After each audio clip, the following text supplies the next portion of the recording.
Alrighty, folks, there we are. Welcome back. Let's hit it over here on the Twitch. Are you sure you want to start streaming? Yeah, dog. Alright. How we doing, folks? Welcome back. Just getting everything going here, but tonight we're going to be playing with the old 762x54R. The old 762x54R.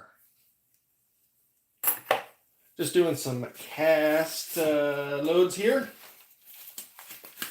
Some low pressure, unique powder, brand new PPU brass.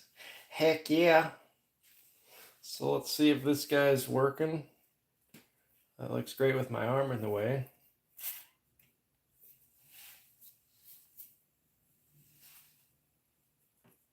Oh, there we are. Get off my screen.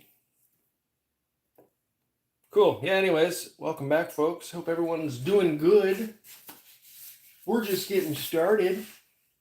Make sure to say hey there in the chat and like it and share it and all that fun stuff. But we're going to go ahead and get started. If you're joining on YouTube, make sure to go to Twitch so you can actually see what's going on. Pardon me. All right. So, since we're doing cast loads, we have to start with expanding our case mouths. So we need our shell holder.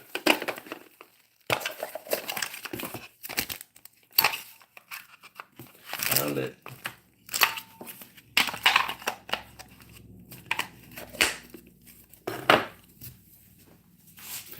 And then we'll look at the data here in a little bit, but I'm going to be using some Alliant Unique, which I've already got loaded up in the old Charge Master there. Okay. But yeah, we just need to expand these case mouths just a hair. And I need to take that little extension bit out of the expander. And I probably need that little guy.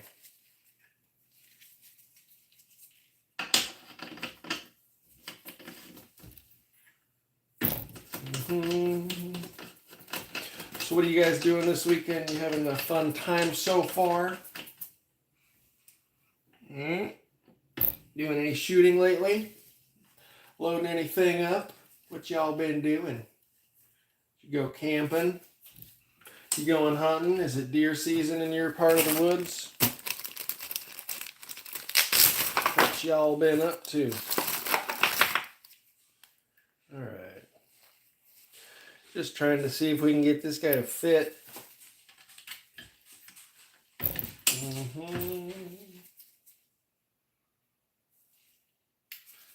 little more there. Once I get the die set up, we should be moving pretty quickly. Ooh. But don't expand too much or you'll overwork your mouth there and it might lead to a premature splitting of the neck. And you don't want to be premature about it. It does look like quite a bit though. I'm going to come out just a little. But we are using 311 diameter projectiles. This needs to be closer. And I'm going to pull this off because it's in the way right now. And I need to put him up there so we don't lose him.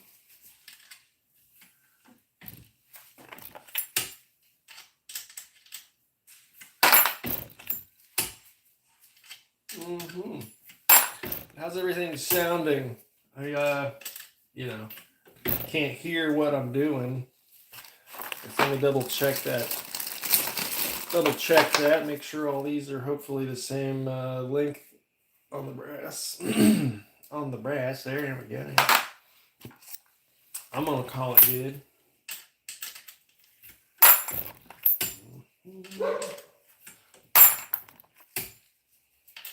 Doggy barking.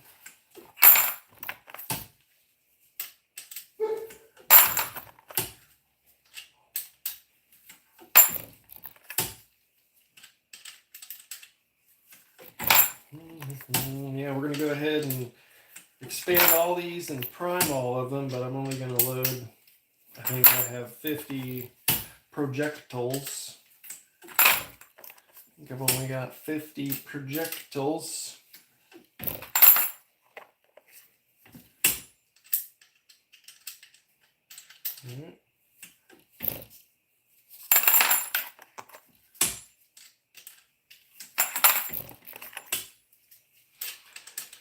And we're actually going to be using large pistol primers.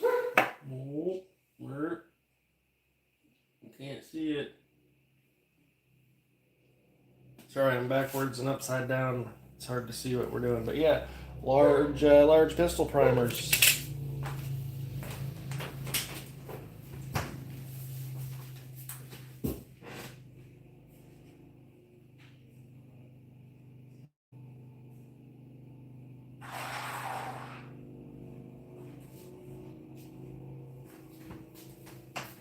Ooh, let's see, bumping the camera there. Hi, sir. How are you? Very good. How are you, sir? Very good. How are you, sir?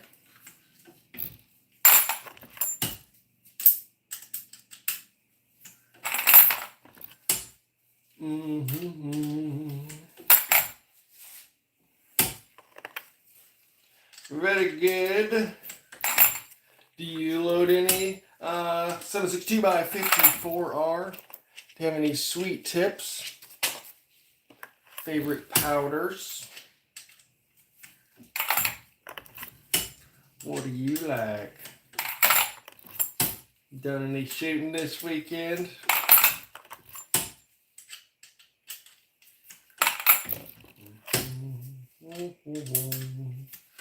This shouldn't take too terribly long.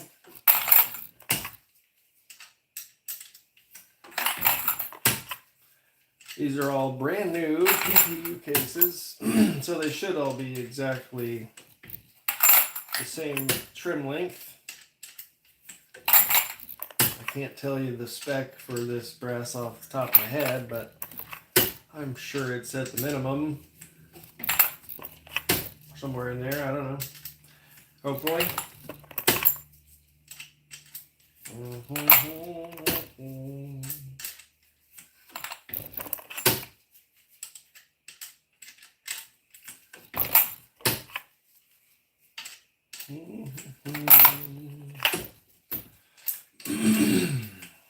Oh yeah.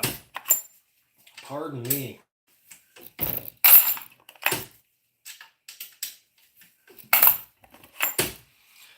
Anybody been out shooting their Mosin lately?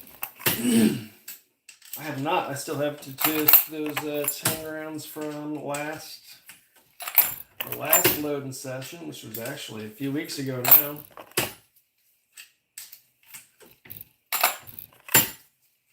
It's been a few weeks by now.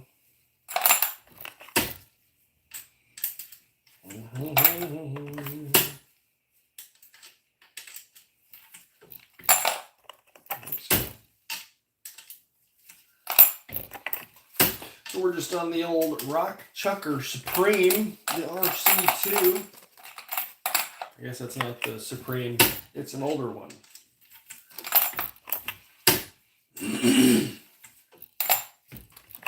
Sorry, throat's dry.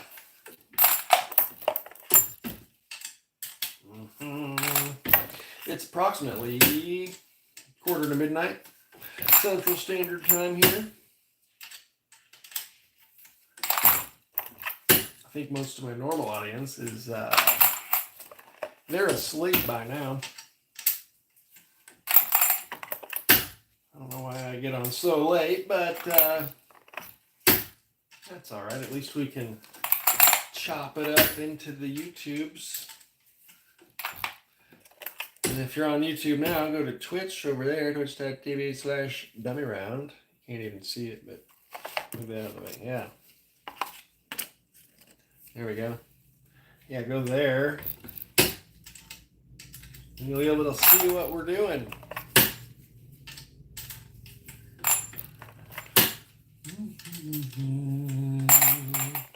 YouTube keeps sending me emails, and they're like, bro, you got a vertical stream. Do a vertical stream. You should try vertical streaming. Everybody's doing vertical streams. So that's what we're trying here on YouTube, but I don't know how well that works. What do you guys think? Do you guys like vertical streaming, or do you like horizontal streaming?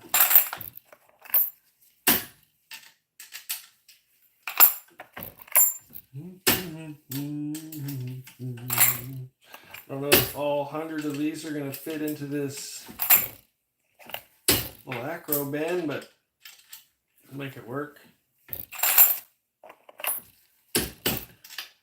We'll make it work.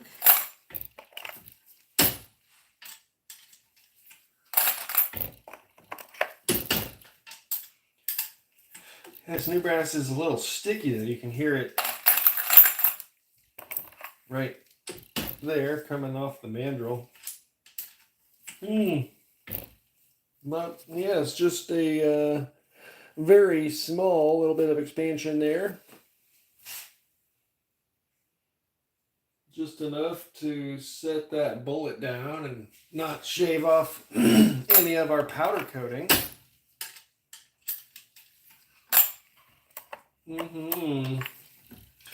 So what y'all been up to? I was out in the yard all day. Did a little bit of shooting.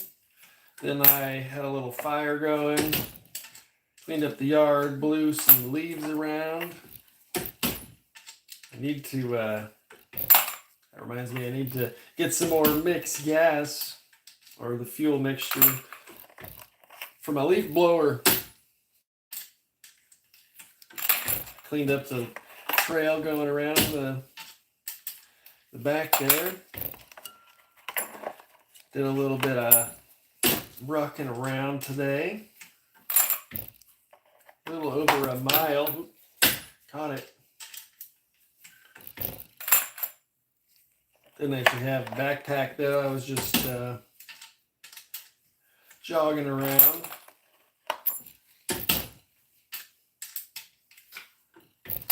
We had a nice fire going. Cooked some wieners on the fire. That was nice. Cleaned up the wood pile. And it looks like some of the topsoil and the grass seed we put down is finally starting to take.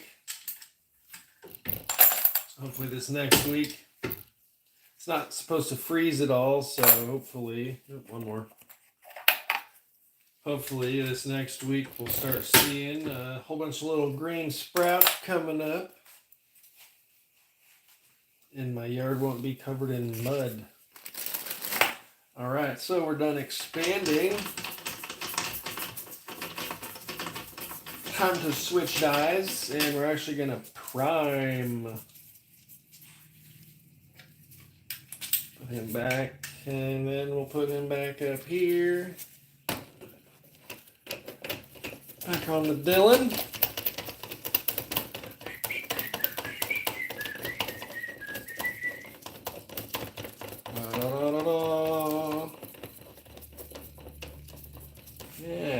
If you're on Twitch, we're going to be loading up some Mosin Food. Can you even see where I'm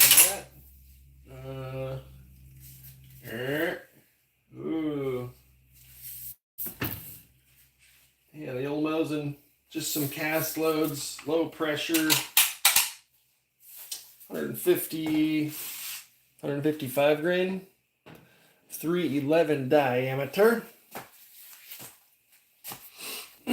And once again, we're going to be using large pistol primers. The Unisgenics. Gonna be using the Unisgenics large pistol primers. Yeah, sure. And you can use pistol primers. Sorry, this is very specific to cast loads at low pressure and with loads you work up, but you can use pistol primers in rifle brass, but you cannot put rifle brass or you cannot put rifle primers into pistol brass. So they might be the same diameter. They're both the large spec, large rifle, large pistol, but they are different depths. The large rifle would be protruding past the base of the case head, and that's bad because your firing pin could hit it, could get caught on a rim, coming through the magazine or feeding or anything could come in contact with that primer that's sticking out past the case head. So if you use a pistol primer, it'll actually be slightly more recessed than usual. But I've never had an issue. Well, never actually tried it in this gun, so this will be funny if I load 100 and my firing pin is like, you know, a 10,000th of a millimeter short.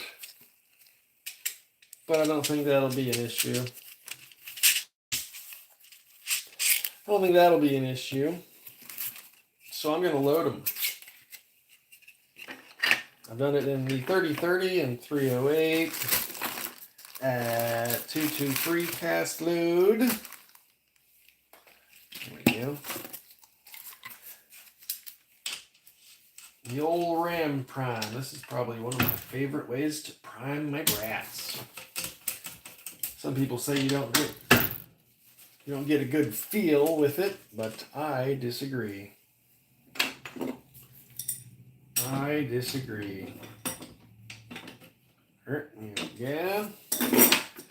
Just gotta tighten the shell holder down. Mr. Andy, Prairie Dog, what is up, brother?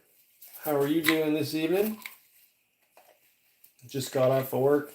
Heck yeah. Good to hear. Hope you're doing well. Pardon me. All right, I gotta move these just slightly closer here. How's the audio sound? Is everything all right? Can you hear what I'm saying? Because I just got the phone kind of resting here. And you can't really tell what I'm doing on the tubes, but we can chat it up.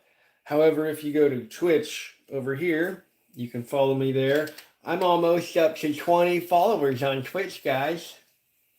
Anyways, yeah, you can see what I'm doing on Twitch. I've got that loaded up and going with the good view of what's happening. Oh yeah, nice feel there with the large pistol primer going in. Ooh, audio as well, sir. Awesome, thank you very much. So how was work? Doing all right? Ooh, that's actually, what do we have here? Papoo brass. And yeah, that's just slightly recessed, but I have no doubts we should be able to come in contact with our firing pin. Oh yeah. I'm actually going to pull up the stool here. Pardon me, there we go. Yep. All right. Ooh. So, you've been doing any shooting lately, Mr. Andy? Here, I need this back over here. Boop. Yeah. Cool.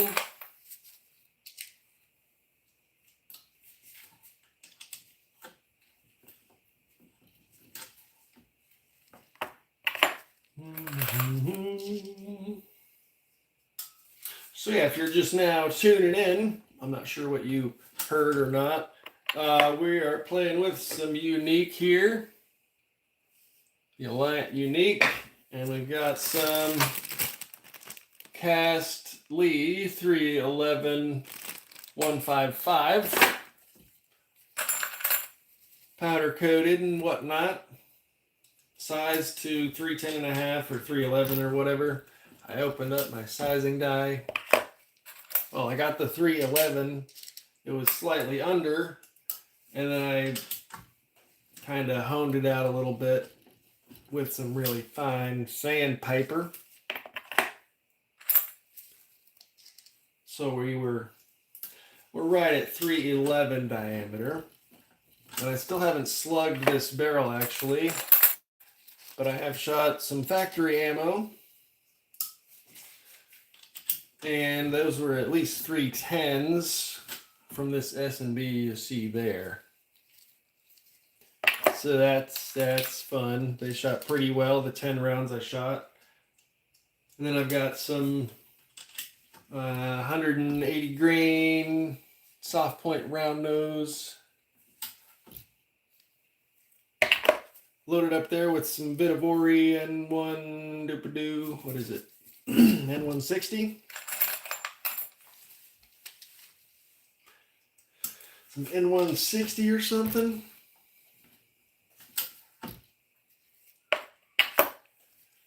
Mr. Johnny, what is up, sir? Mr. 1982.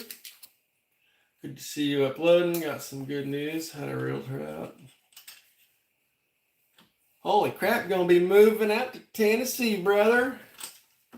That's actually pretty awesome. Congratulations. Japanese stream themselves building mini figurines. I guess Americans are just built different. Yes, sir, that's right. Mr. Government approved user. Yes, sir. Yes, sir, that's right. Well, that's cool. When's all that taking off, Johnny? Obviously, it's in the works, so you got something going on. That's cool. That's exciting.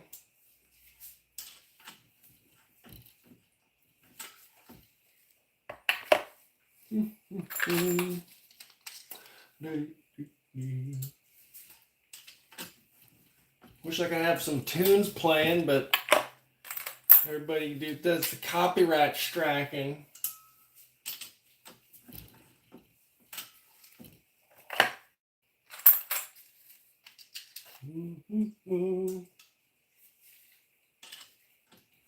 Most American shit I've ever seen on this app. Well, welcome aboard. Glad to see you here, sir. Where are you from? Are you from maybe not America? I don't know. I went to public school. I'm not very smart.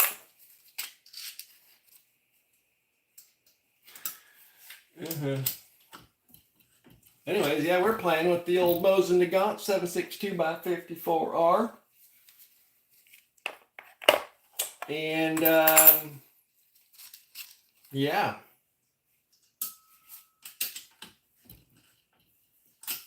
You can reuse your brass. It's reusable. You just have to size it back down to spec, or start with new brass, which this is the first time I think I've actually bought new brass for a cartridge.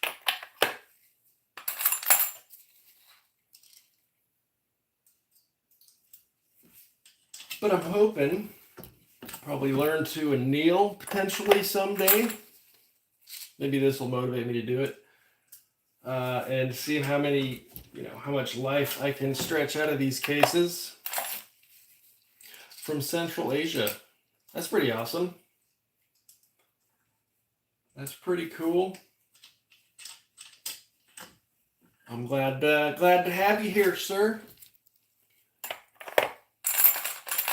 So where in Tennessee are you looking there, Gianni? There's quite a bit of Tennessee, and some of it was just pretty far underwater.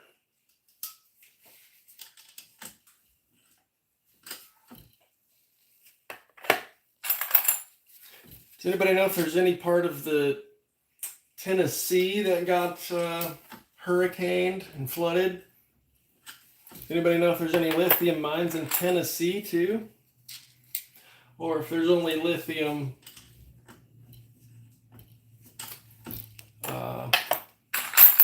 yeah. Martin, Tennessee. I feel like I've seen that on a map. I've heard that name, but I couldn't tell you where it is.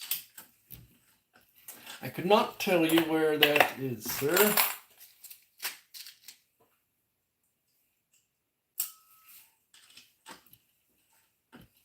Well, Mr. Government Approved User, Aren't there some Asian countries that are, I was going to say pro-Second Amendment, but obviously that's different depending on the country. But aren't there some pro-firearm nations that allow private ownership? Or did I just make that up? Might have seen that on the internet somewhere. Because, you know, everything on the internet's true. It's gotta be, because the guy said it.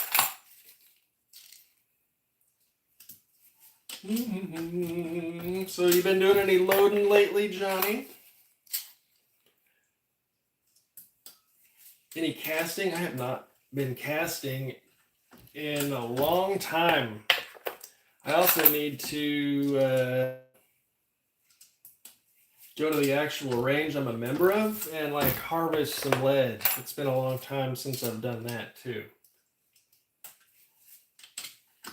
And I just got an email that they're going to be shut down during deer season because the, you know, property next door doesn't want a bunch of stray bullets.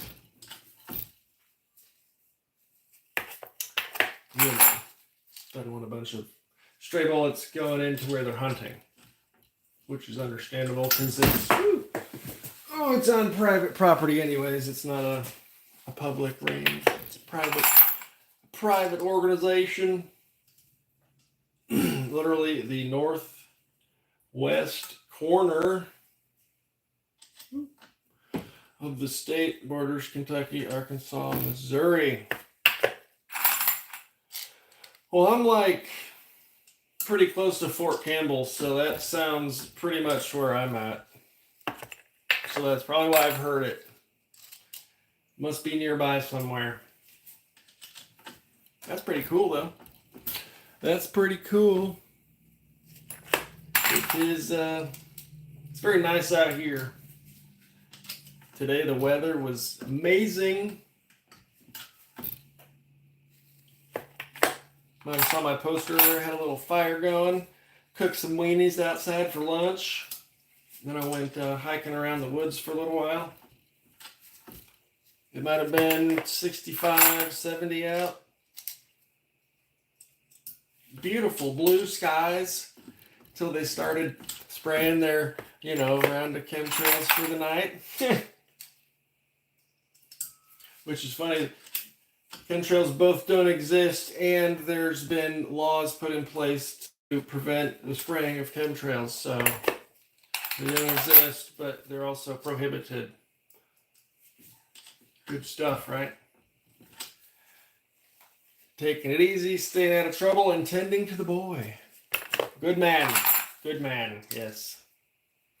Cool, we're halfway done priming. Woo! This is not taking forever, but we're not... There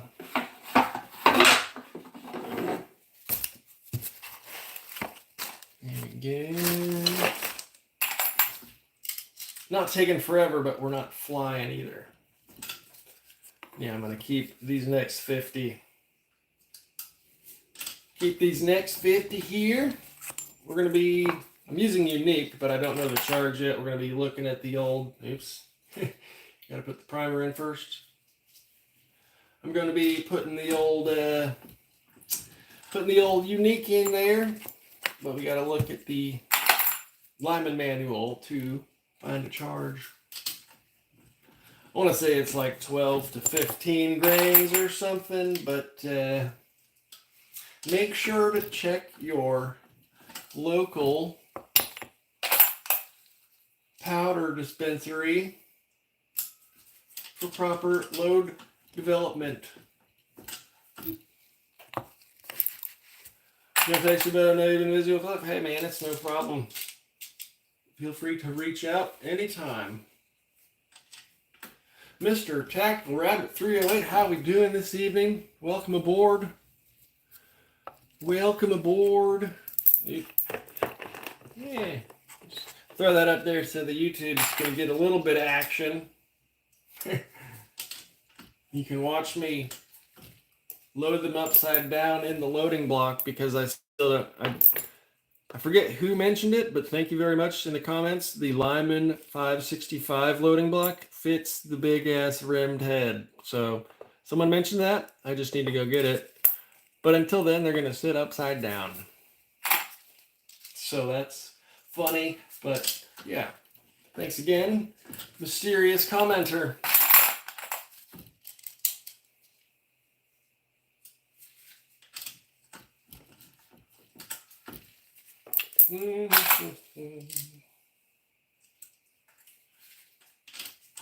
So we got some East Coasters here. You guys are an hour ahead of me, so it's already 1 in the a.m. for you. 12 o'clock here Central, or 6 after.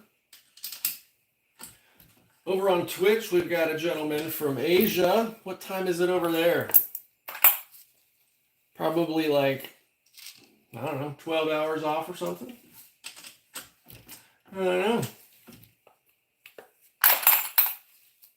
But that's cool. Welcome, everybody. Glad to have you. Thanks for hanging out on your Saturday evening, morning, Sunday, or Friday night, or whatever time it is. Load development for an unknown cartridge. Start small and work your way up. Yes, sir. There you go. I was just more so letting the YouTube overlords know that I'm not technically giving you recommendations or anything. You know, I'm just telling you what I'm potentially doing at any given time. Not that it's the right way or wrong way or anything like that. How's the Mossberg been treating you? It's actually running really smooth if I use the 10-round magazine, but if I use one of the GIs that usually function in an AR loaded up with actually this bullet, if I use that bullet, but in the 30-rounder, it does not work. But if I only use 10, then it's just fine. I haven't used a 20. I actually just got some 20-round Lancer mags. Those things are sweet. I need to try one of those. I think it'll actually stay square and not wobble around in the mag well, because that, you obviously know, it's probably the exact same everything but the chamber. The mag release button, that whole thing is just kind of flimsy where the mag catch and everything. I understand your complaints, but so far I'm not overly frustrated with it.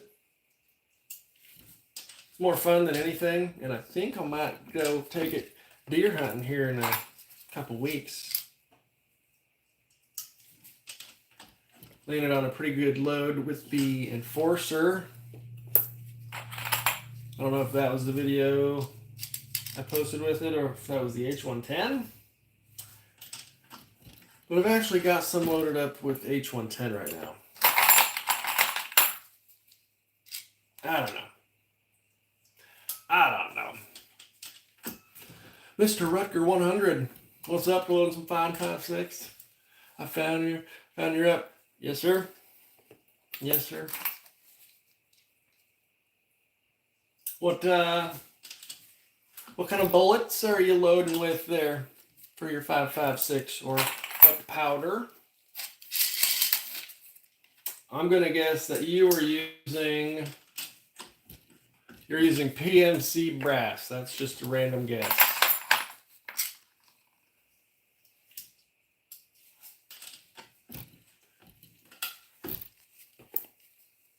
Never actually specifically went out of my way to use PMC brass.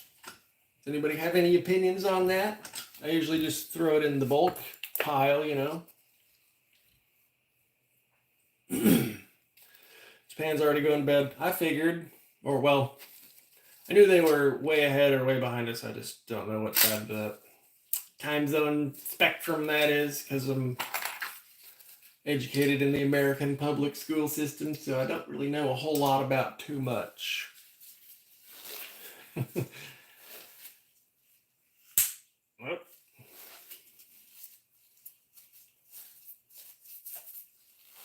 Oh gosh, where'd the chat go? So much talking, I missed it.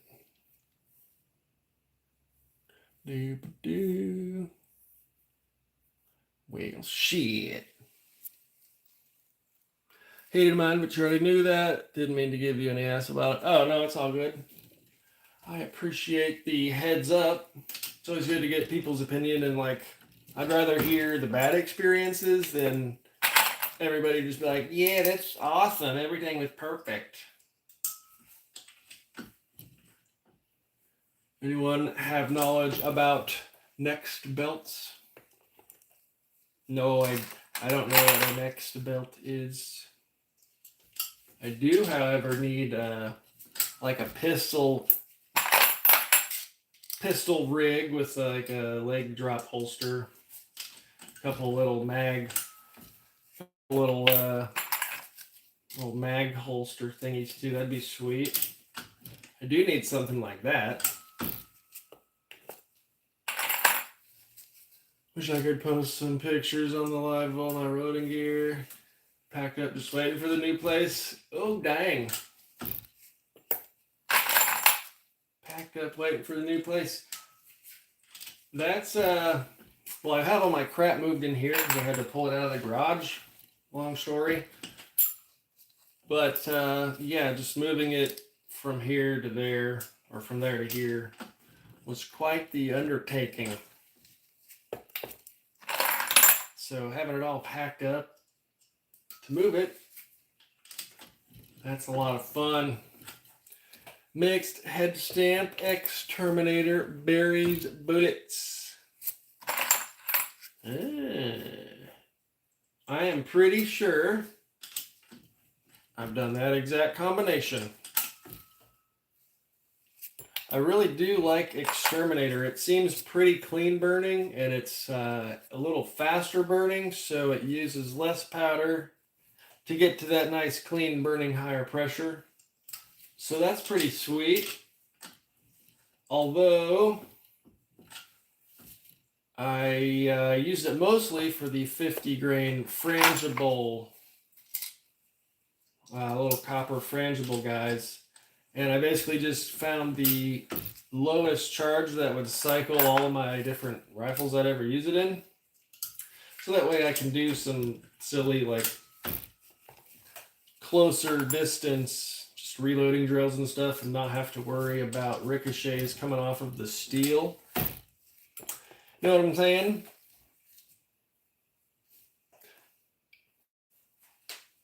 Pacific Asian countries are already in the 4th of November. Okay. I'm glad some of you guys know stuff, because I don't know a whole lot. Are you using the Lee Ram Prime? I like mine. One rupturing time he slammed a primer sideways. Ooh. I've gone like several thousand rounds over the past few years on my Dillon, and I never set one sideways until like a month ago.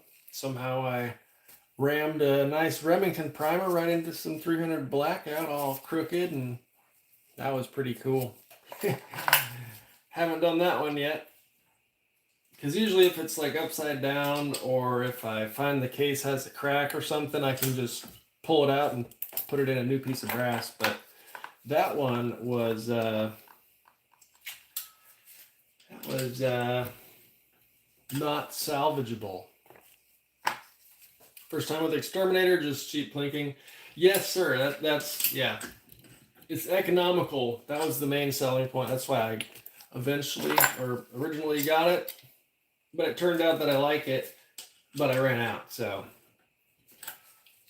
and it's like what, $42 to $50 a pound now or something, depending on where you're at. It's like as expensive as tack, which used to be more expensive, but now it seems like they're only making Exterminator. I don't know. Oh, cool. Now we are expanded and primed. with our Unix large pistol primers. Managed to get all of it in the closet. As for the pews, I'm not excited about moving those. Yeah, that's not fun. Definitely not fun moving a bunch of pews. I had to do that about a year and a half ago now.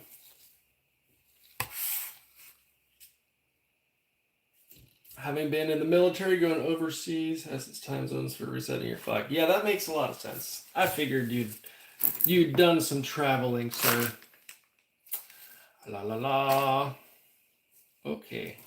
I'm gonna put these up, or just put it over here out of the way. Ugh.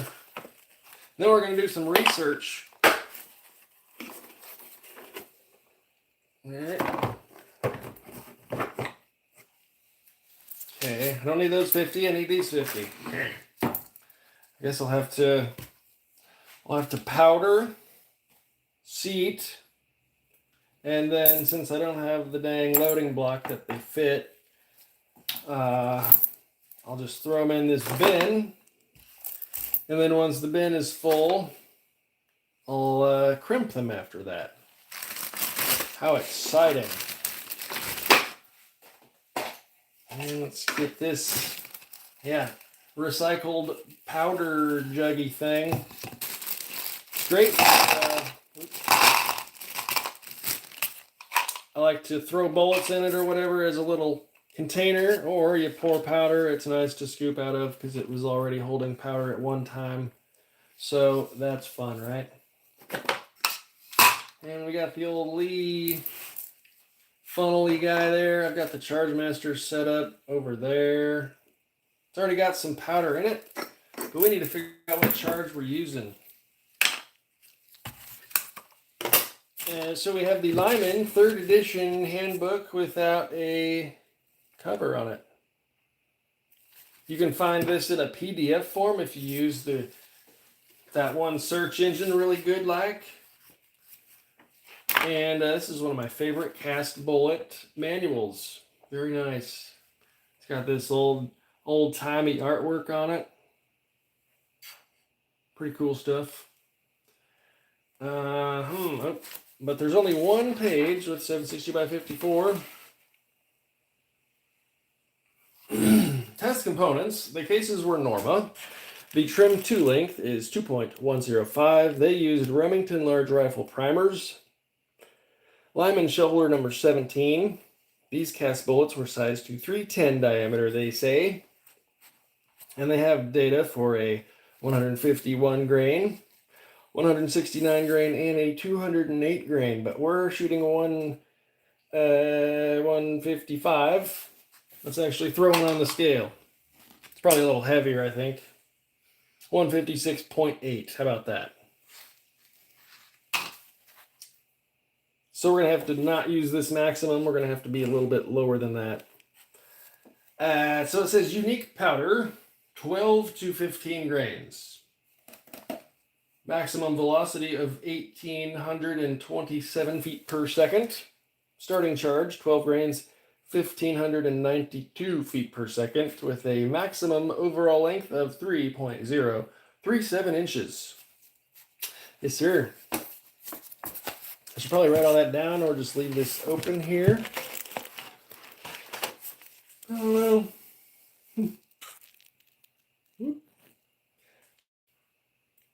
Sat there scratching my head, placed it in the deep primer, placed a heavy towel over the press, and slowly deep primed it.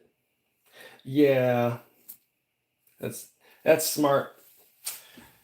People say don't deprime live primers, but as long as you're slow and you don't create that forceful pressure spike that actually ignites them, they can withstand a lot of pressure as long as it's slow. Thus, we can deprime live primers. Right?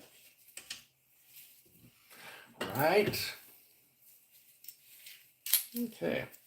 Anyways, yeah, this Lee Ram Prime, probably one of my favorite, $10 items on the bench. You can just switch the cup from large to small. and you're good to go. And you're good to go. Michigan is turning into a mini California. You literally have to register all firearms now. Yeah, Michigan is, they're silly. My wife's side of the family's from Michigan. So I get to hear all about their shenanigans. So like we said, a max charge of 15 for a slightly lighter projectile. So I'm going to say my maximum charge is going to be like, maybe like 14.5 grains or something. Or maybe I'll just pick 14 and be way safe. Yeah, how about that? 14.0 grain unique. Yes. There it is. And remember, that's what I'm doing. That's not a recommendation. That's not a recommendation. Don't you go doing it without your own research. So, yeah, go find the PDF. Like Johnny said, that manual is the bee's knees, sir. Yes, it is. And they have a lot of data for 700X. That was one of my favorite parts, but I'm actually surprised there's nothing here for that. 14 grain unique, 155 X 311. And I'll have to figure out an overall length because I've never used this bullet yet. Never used this. It's probably going to be somewhere in right there, and then you can see where you crimp into that band or over the top even. Should we crimp it over the top? Wow. Should we go over the top there? I think we'll go over the top. Maybe that first band is probably past the maximum overall length. I don't know. Anyways, let's see if the old Charge Master's warmed up. There we go. And I do like some unique. It is a nice bulky flake powder. So it's not going to be jumping out of the Charge Master and falling into the go button, which makes it jam and either stay stuck on or it won't let you press it. So it's annoying either way. Good job, Charge Master. So there's some Alliant unique. I wonder if this was Herco unique. Yeah, there you go. Was this originally Herco unique? I should just put that on auto. It is on auto. Ah, there we go. Nice. And our case fill is basically nothing. Although I said it was bulky. We're only like half full. But it's okay. It's a fast burning powder. And it is not very sensitive to case position as far as I'm aware. If anybody experienced differently, let me know. But I believe it's historically known as a pretty decent cast powder due to its large case fill, but also not being too worrisome about the case position. There we go. There we go. Can't lose any bullets because I'm completely out. I loaded them all in 300 blackout. And I think this is their dead length seating die, so you're supposed to start with the die body all the way in and onto the shell holder. There we go. Yeah, just to cam over a little bit so that ensures your ram is always going to be in the same position and there'll always be that much distance between the stem and the ram. Lock that in with the awkward lock ring from the new Lee things that I dislike. Does anybody like the new Lee lock rings, or are you more fond of the older variety like me? Well, that's not very straight.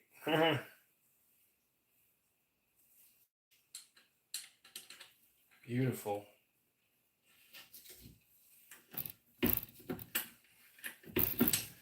Isn't 762 by 54R fairly similar to 30.6? Kind of in between 308 and 30.6. Yeah, so I think 30.6 is 762 by 63. I could be wrong, but I think that's what it is. And then 308 is 762 by 51. Wow, that bullet didn't seat straight at all. What a loser. That's ugly. Ew. Wow, that's kind of embarrassing. Look at this big bulge there.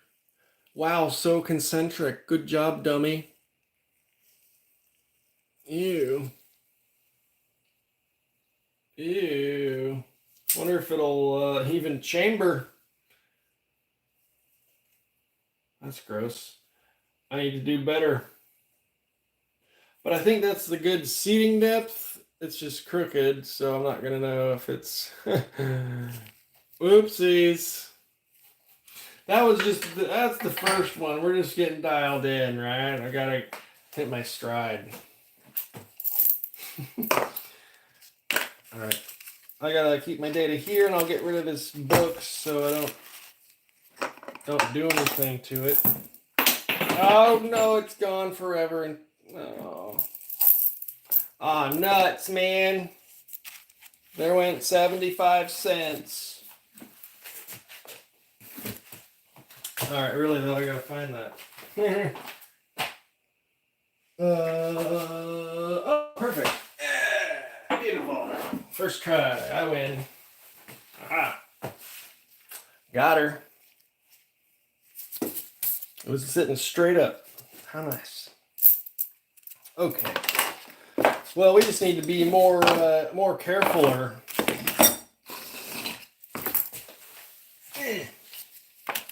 Or maybe I expanded them way too much, so now I've got this freaking crater to set them in. Like the RCBS lock rings, I actually quite enjoy those too, sir. What am I doing? I can't sit here because the powder measure's way over here on this other thing. So it doesn't move around when I'm using the bench.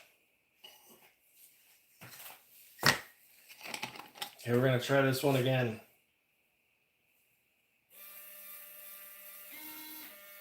Oh yeah, we just got to be a little more deliberate with our... Cool. Still kind of bulging though. And I did use the larger expander. Oh, Ned, see you in the morning. You have a good one, sir. You have a good night, sir. Thanks for stopping in. Did you chamber it? Did you do a chamber cast of your rig? Oh, no, I certainly did not. I have not slugged it or done anything, but I shot these factory loads, and they were, those are 310, and they went bang, and went down where I was shooting and aiming at, so that was cool. So then these at 311, I thought, should be all right. But let me, crap. I don't know if I can try to chamber it since I didn't crimp the bell out yet. This is probably not going to work. No. Oopsie. Well, that's cool. Good thing I got this nice cleaning rod right here. Don't look, YouTube, it's not a live firearm. It's not a live firearm.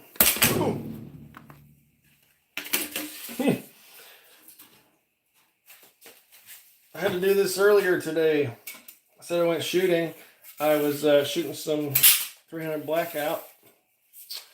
which is still probably my favorite round. That's just fun. I don't know what it is, but come on. Yeah, there we go. We'll try that after the crimp. I hope I don't waste 50 of these, and you know what? I have these two, and the second one is way less crooked, so I'm gonna crimp these real quick and we're gonna test it, right?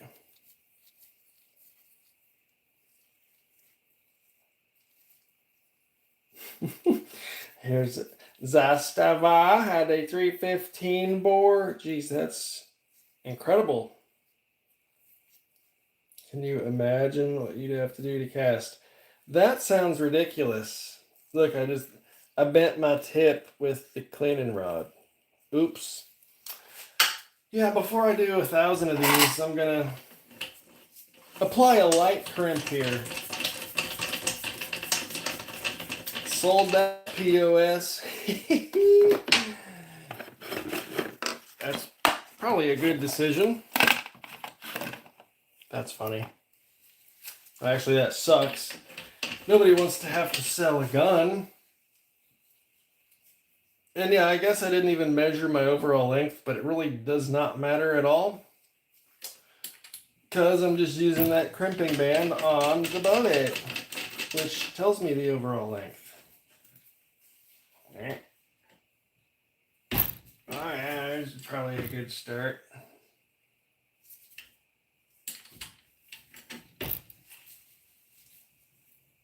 Get the lock ring close so when I go to put it back, we can have a similar crimp setting.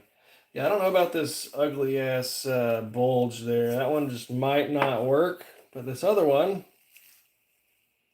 nice and straight. Let's crimp him real quick.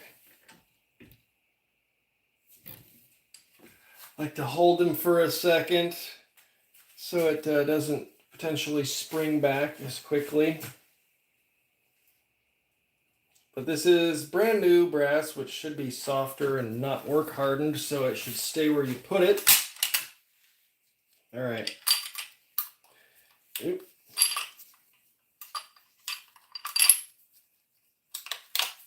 Still suck at loading this thing.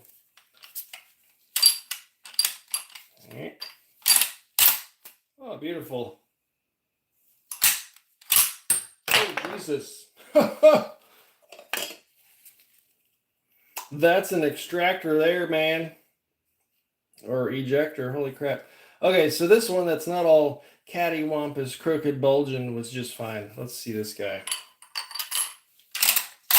Okay. Good enough for the range. Oh man, that's dusty.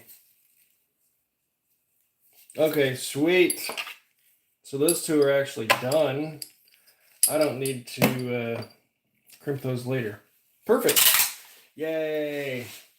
Let me put this cleaning rod back before I keep getting more crap out. Make a big old mess. God's honest truth. Then they're like, oh, I can't help unless you give me more money. Of course not. That's the solution to everything. Didn't you know that? Just throw more money at it. Just throw more money at it. Okay, so that was the one that fell off the edge. And we got another charge waiting. Crap, I need to go back to the seating die. Way to go, dum-dum. Alright.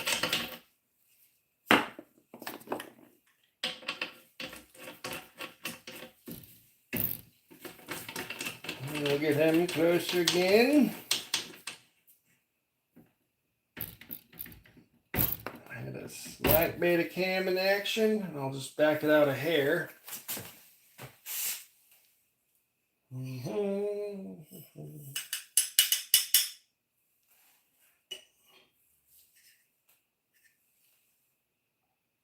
Charge Master, why are you walking around? There it goes. You wouldn't stabilize. Will porous will be this way I reload? Sir? Or I'll pour and reload.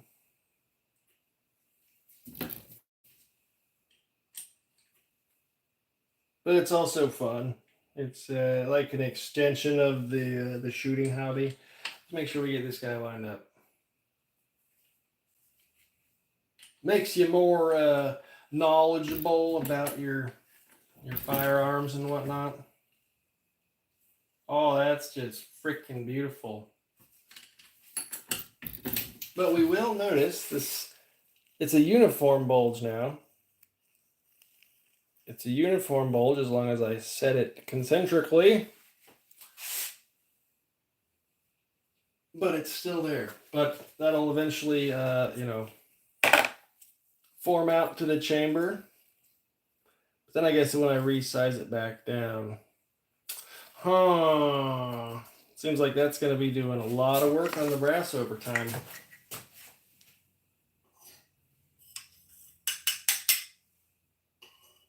Seems like that's going to be doing a lot of work over time.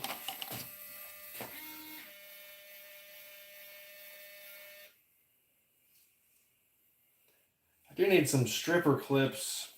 Does anybody know where to get some stripper clips? Does anybody actually are there current production stripper clips available? Yeah, nice.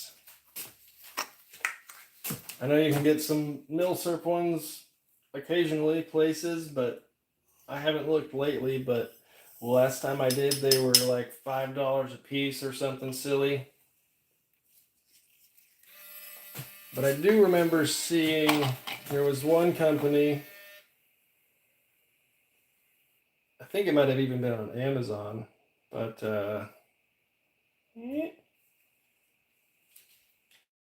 it was like a 20-pack of aluminum stripper clips for $20 or something.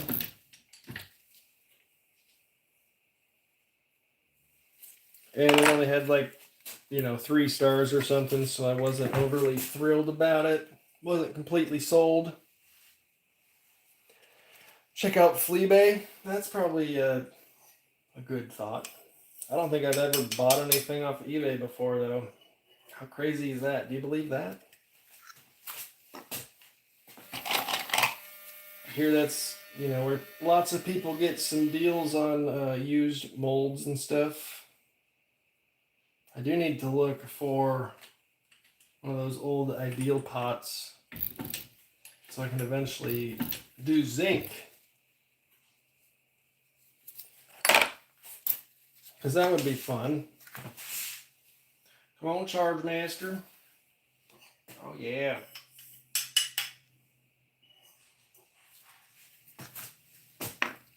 I understand why people say they have 2 or 3 Charge Masters set up, but I'm not in that big of a hurry. I do understand the competition shooters that are trying to load up their 300 rounds for the week or whatever. And they'll just have them all go in and just be Seton bullets. Knocking them out. Ooh. Pop my back. But right now it's just trying to trickle that last tenth. And it takes forever sometimes. Sometimes it won't drop a single kernel, and sometimes it'll throw out 5 at a time.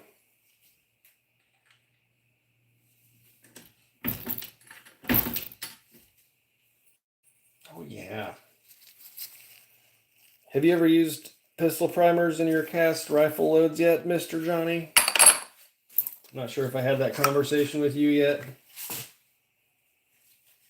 But so far, I've been having good luck in the 308 and 30-30.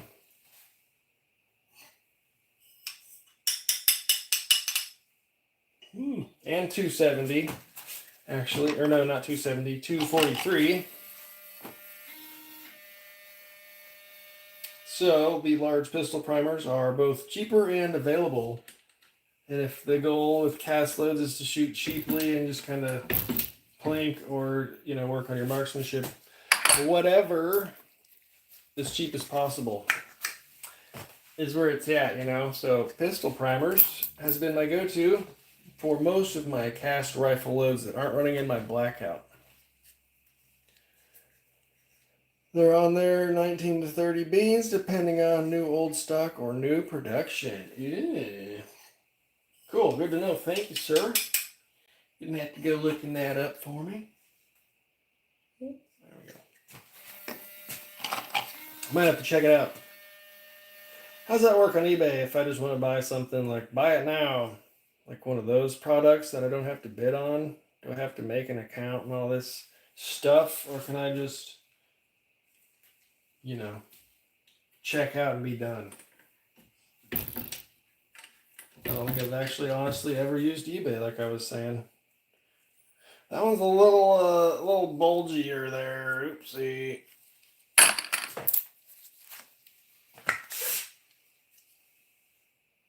Yeah, large and small. Cool. Good man.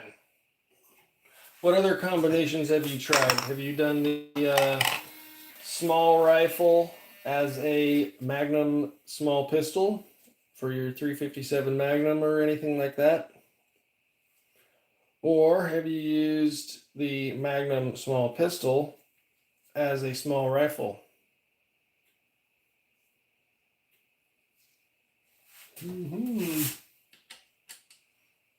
I've done probably every combination.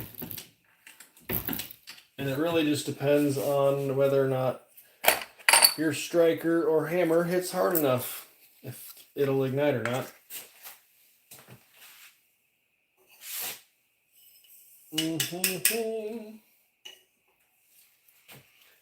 So easy, a caveman can do it, but be careful, you might overspend. Well, that goes for anything.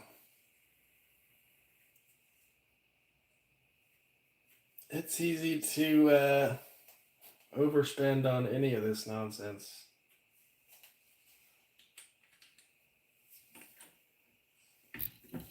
Oh yeah, that one just felt good. Oh yeah, look at that. Except if you look at the top, it's perfect, but then if you look at the bottom, it's got a bulgy. Whatever. It'll be okay. It'll probably still hit the steel silhouette at 50 yards. Because that's all I'm going to be doing with it.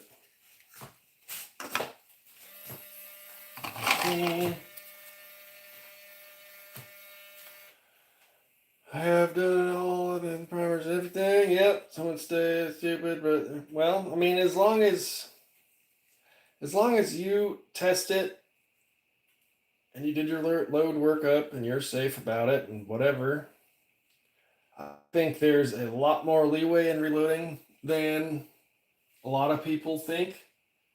And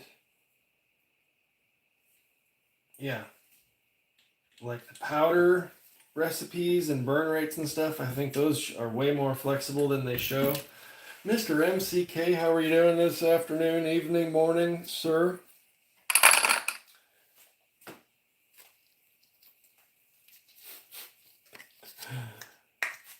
Mr. Shotgun Drums, I've got a Mosin, don't shoot it, much as it has refrigerator door MOA.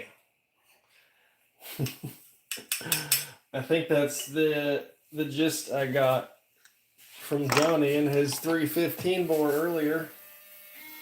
Do you know what bore size yours was, Mr. Shotgun Drums?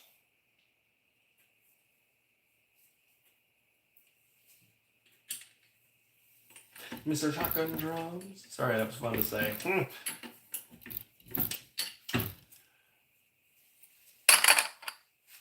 Refrigerator door MOA.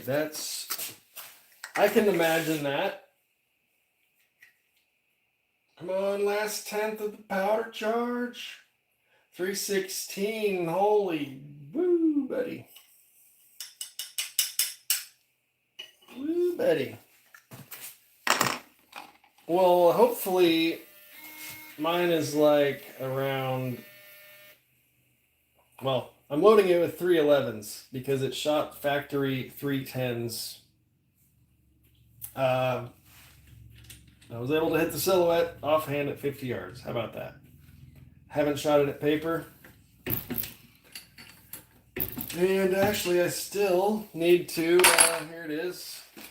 We got the wicked awesome BCA red dot. It's got the really goofy looking mount, but it's going to go on the even goofier mount that's going to take over the rear sight for the Mosin. So I'm going to have this monstrosity sitting on top of the Mosin because I'm blind and iron sights don't work for me. But that should be fun. And I could eventually try out a long eye relief scope on it. So that could be pretty sweet. That could be pretty sweet.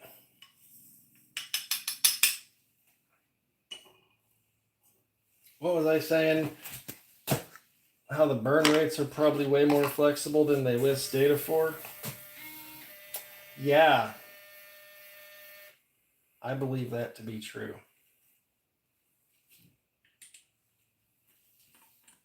For instance, any 300 blackout data ever, anywhere, even from Hodgdon, does not list H335 or Ramshot Exterminator for 300 blackout.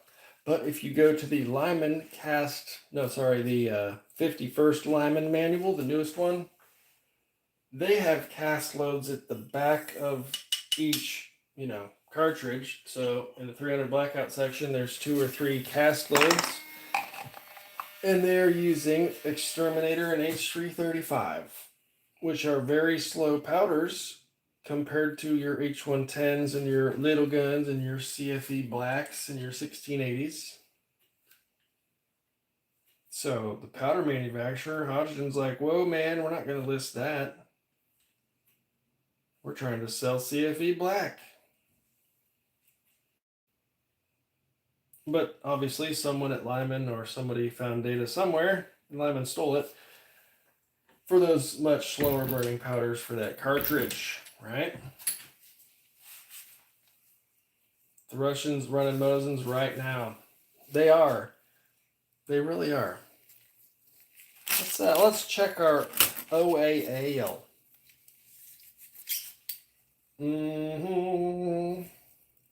2.744. Yeah, what did it say? 3037? That's way out here. No way that bullet's going to sit that far out.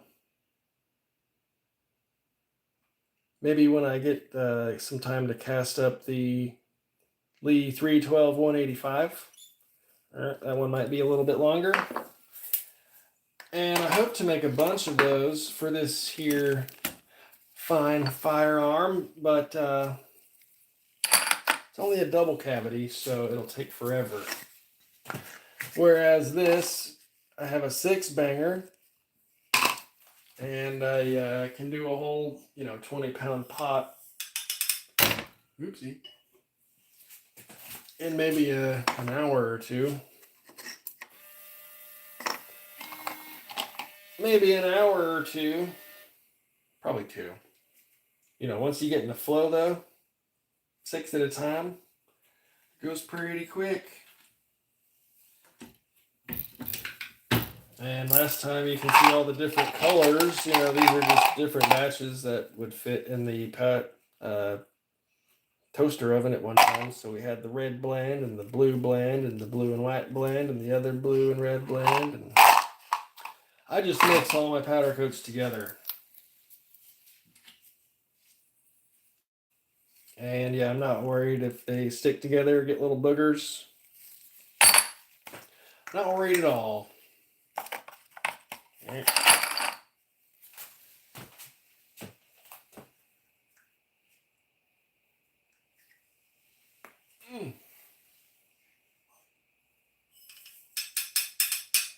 It's all right. My back hurts. I was doing some yard work earlier today and bending over and picking up the wood and moving it to the other side of the yard. Since I, have horrible posture and lift with my back like a retard, my back hurts today. Talking about that old school pot, planning on some zinc. Yes, eventually that would be cool. That would be the plan. Funny story. Pennies are made of zinc. I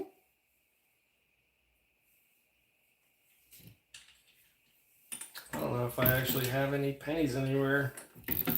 If I would want to do such a thing, which I don't, because that's destroying the property, you know what I'm saying? Can't be doing that.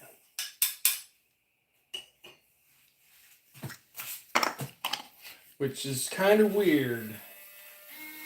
Destroying money is government property, but the Federal Reserve is a private organization.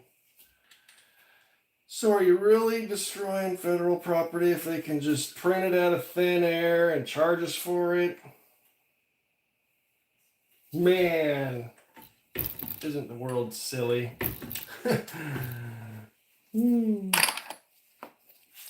Must be late, the tinfoil hat's coming out. Sorry, is it actually a tinfoil hat to just mention that the Federal Reserve is a private organization? There we go. Nice, beautiful Ford blue with just a slight bulge. You know, no one ever complained about a nice, good bulge. Come on, Charge Master. Do you do any zinc, Mr. Johnny? I don't actually have a source for zinc, but it was always on the list of stuff.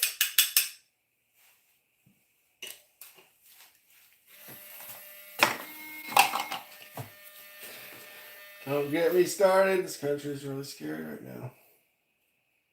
Yeah. I try not to be too political on here because we're all pretty much, we all have the same train of thought. We're all on the same page. We all think the same thing about everything going on. But wow, there's some really stupid crap going down.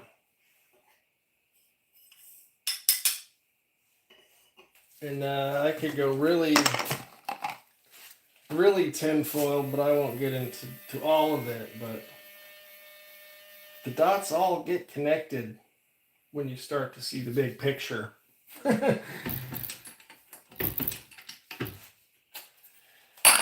Once you see the big picture, it all connects, and it's like, wow, that happened. And most of the time, they just wave it in your face, right in the open. TN Grand Unique, there we go. And by the way, if anybody has not used the lint dryer sheet trick on a staticky funnel, that trick is totally awesome and works. So if you have a little staticky on your funnel, you hit it with a dryer sheet, good to go. Major reason I'm getting the hell out of Michigan. Yeah, Whitmer's,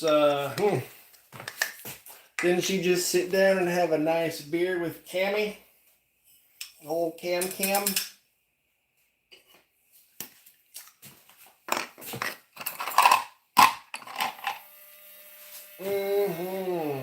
And that was like the last thing she's done in the past week. She doesn't do anything.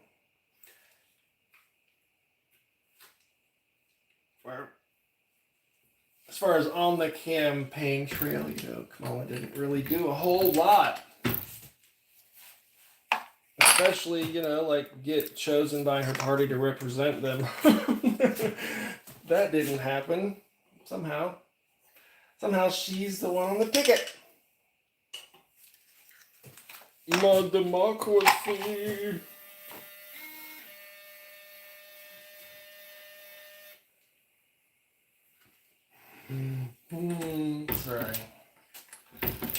Sorry, I'm just blabbing at this point. We are at 27 here on the 27th round. Moving right along. And then we'll just have to finish these off with a nice crimp. And it's good to know we got the other 50 there, both expanded and primed, ready to go. I might try an actual rifle powder and try and hit like 2,000 feet per second or something. Because these are going to probably hit the 16 to 1,700 foot mark. And actually my M44 has a chopped off barrel, so it's only like 17 or 18 inches or something. So these are actually, yeah, probably going to be 1,600 feet per second, which seems to be about 16 to 18 is where I have the most success with my cast loads with this range scrap that I use most often. I suppose if and when the things hit the thing, we still don't have to worry about negative below weather for 5 months. Yeah, dude, Michigan's freaking brutal. It's probably already cold up there. Like, I was visiting my parents in Indiana last month, and it was already down in the 40s at night. I was like, no.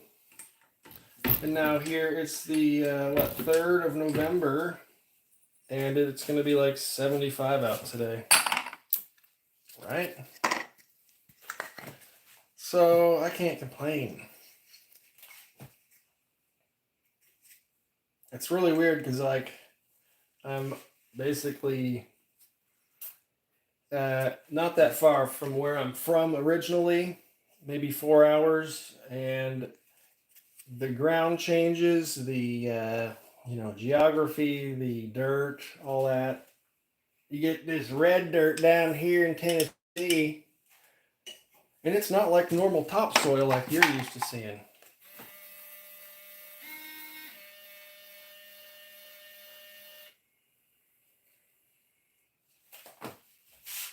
You guys deal with 2 months of 50s? Yeah, I mean, December, it'll start to get pretty cold. It'll probably get cold by the end of November here. But definitely December gets a little chilly, and it's usually not the worst until February. And last year we only had like 3 days of actual snow and ice that stuck to the ground. So you better get your milk and eggs for when that crap happens, because everybody's like, holy crap, it's going down, shut down everything. We got a ½ inch of snow. So they call off school, people are calling into work, I'm not going to make it. You see all the people in the South with their big ass jacked up trucks that they don't know how to drive, trying to drive in the snow.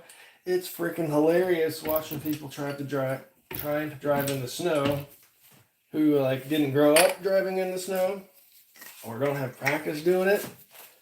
Because it's really not that hard once you've done it and you understand it and you know when to brake, and that you understand 4-wheel drive doesn't help you brake. I think that's the big part. A lot of people are like, yeah, jacked up truck. They don't understand stopping.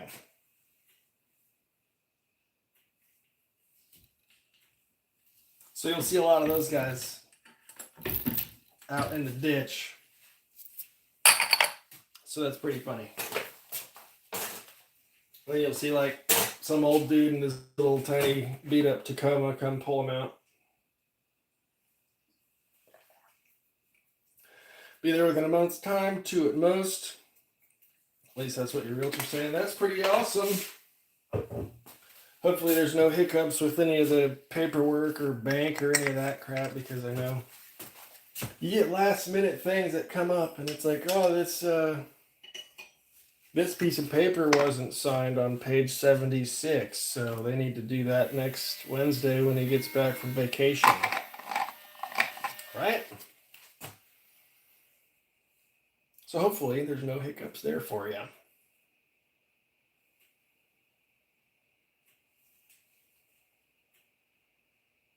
Right. Everything slides. Everything. Yes. That is correct. But even when thankfully I have a real truck now, but even in my wife's little Patriot, little Jeep thing, it's like 10 years old. It's front wheel drive and, you know.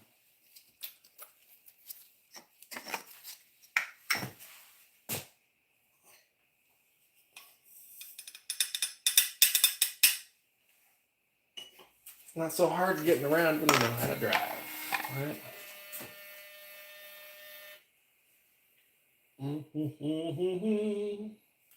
Man, I need to cast. I think I've bought 3 or 4 new molds, and I've got one on the wish list somewhere waiting to pick it up too. There's a new Lee 356 102 round nose.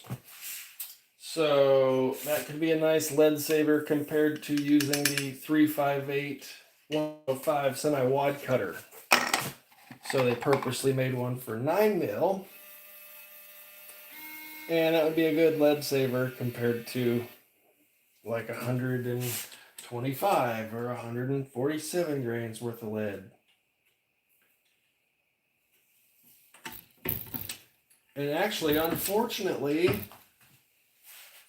I used up all my 3-cent primers finally. So it's cheaper to buy 22 long rifle for me than to load 9mm finally after like 4 years or something. So I actually, I've got what is that? The CMMG 22 LR conversion kit. Yeah, I got one of those coming in next week. And I have a 7.5-inch 5.56 pistol upper that I'm never really going to shoot because it's silly and loud and ridiculous. I've got all the other fun lengths that are useful. So that's going to be my dedicated 22 LR pistol upper. That'll be fun. Not sure if I mentioned already, have any of you tried some of the cartridge adapters for Mosin? Always been curious. Are you saying that there's an adapter you put into your Mosin and it shoots something else? Or you put like a Mosin adapter into your 12 gauge and shoot that?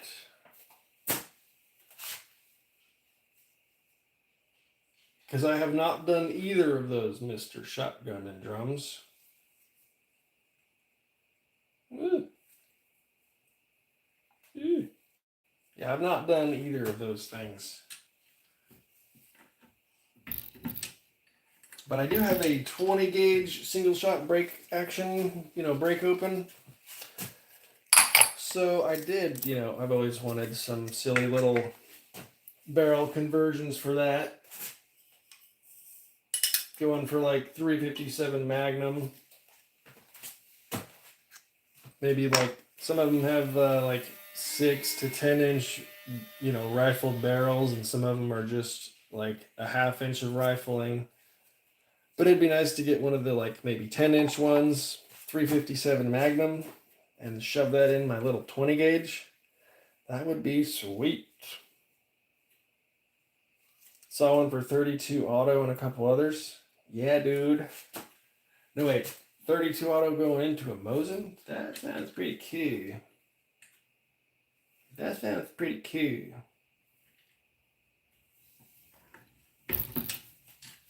Do they make, so like say for a 12 gauge, do they make full powered rifle inserts? Do they do that? I'm not educated on that, those products, that market. They do seem useful, but I never looked too deeply into them. But that sounds like a lot of fun. If it was me personally, I would want the 10-inch adapter. Yep. Not only would I want the 10-inch ones, but I would want the whole collection. I need the whole kit. And it's not like, oh, I don't shoot 380. I don't have any 380. But if you have the barrel adapter on hand, oh no, I've only got 3 bullets left, but I've got 12 pieces of brass. Ah, nuts. Yeah, you can get a barrel adapter, and then you can buy a box of 380. Now you have a 380 to shoot, or whatever the case may be. You know, whatever the case may be, you can shoot all the cartridges, like 45 Colt. That would be sweet out of a 12 gauge. Maybe not doing the Ruger loads, but like some cowboy loads, a 240 or 250 semi-wad cutter, doing like 800 or 900 or whatever that is. That would be sweet. That would be sweet. But yeah, not also the velocity, but yeah, there would be no accuracy without rifling, and also the velocity loss would be ridiculous. Oh, what am I going to do with these 9 pieces of leftover brass?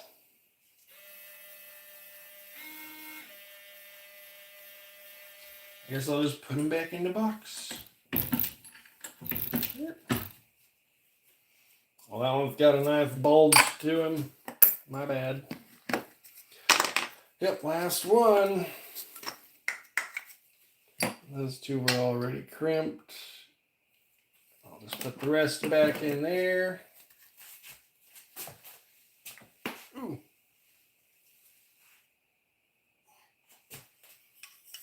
But yeah, even like the 9mm adapter or something like that, if it was longer than 4 inches, you're going to have more velocity than out of a pistol. And potentially better accuracy as long as you know where it hits compared to your little bead dot, or maybe if you have a red dot, that would be cool. I'm pretty sure somebody makes a red dot or a little break action 12 gauge you can slap a red dot onto.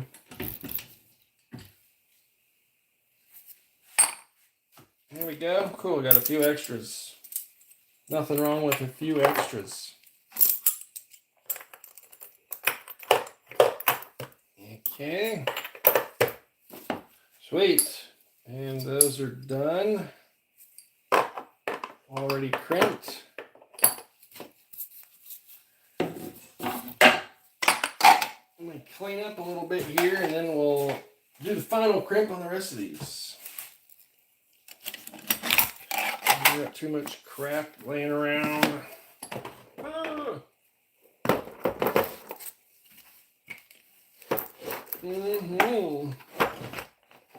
Here we go.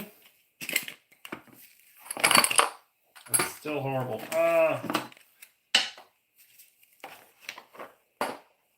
This box is heavy, and it's missing the little latch. So hopefully I don't get this thing loaded down with 100 rounds someday and the lid freaking snaps off. That would suck. All right, we're done seating.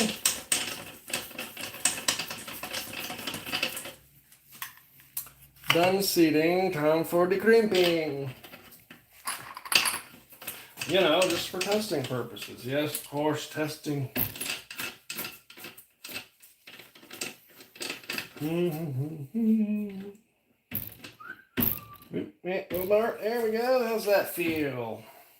One more. Mr. GGW Outdoors, how are you, sir? Doing good. Thanks for stopping in. We are working on some 7.62 by 54R. Cast bullet's got a little bulge there. 311 diameter, but should be good.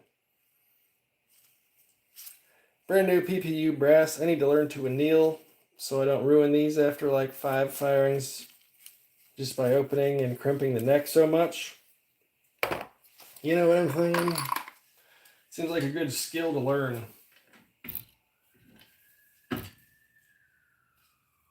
Oh yeah.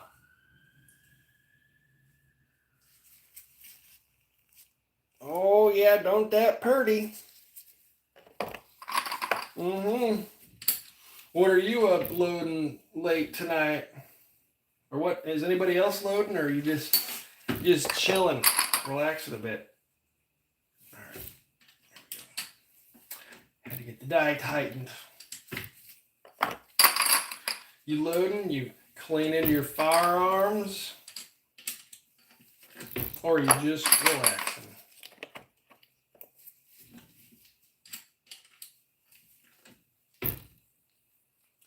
I need to get, so I had one of these laying around for some 308. The MTM J20. Ooh, look, you can see it there. It lists 243, but not 308. Anyways, they work perfect for this, even with the big rims.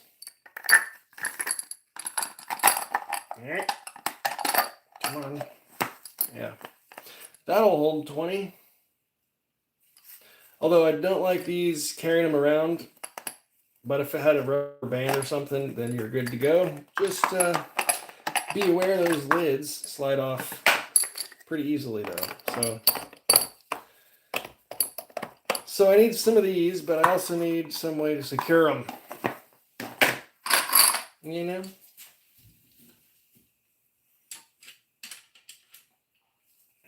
Are those going to be mule kickers? These ones will not. No, sir. These are actually probably 16 to 1800 feet per second with a very mild charge of some Lion Unique. Yeah, there we go. Actually, there you go. That's my data. That's what I'm doing, but I'm not recommending anybody else do it without their own research and all that fun safety stuff.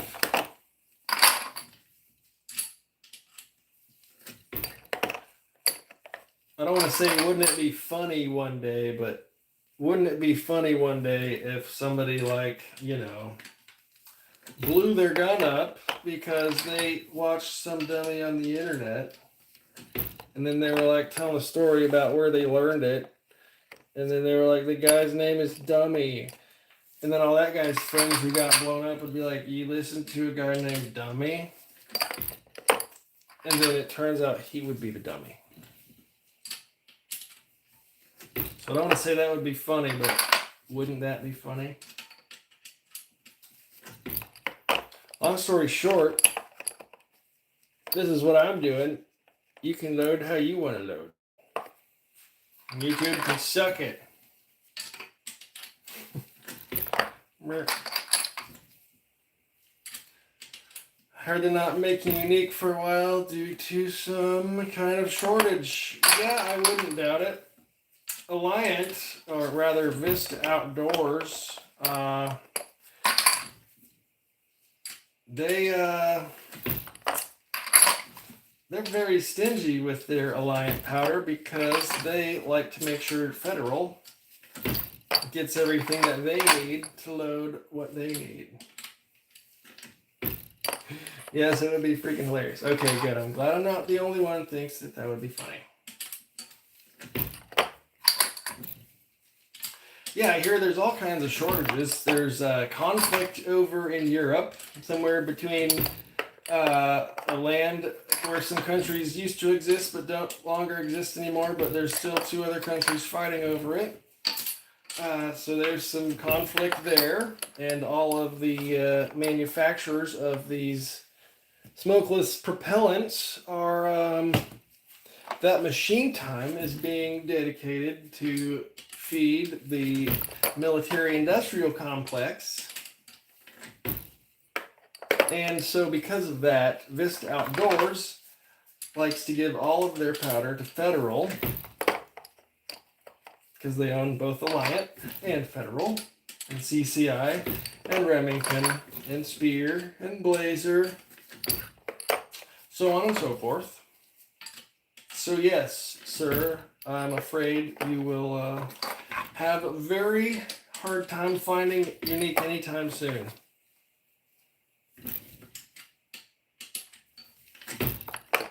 Last one. Holy moly. Whoop.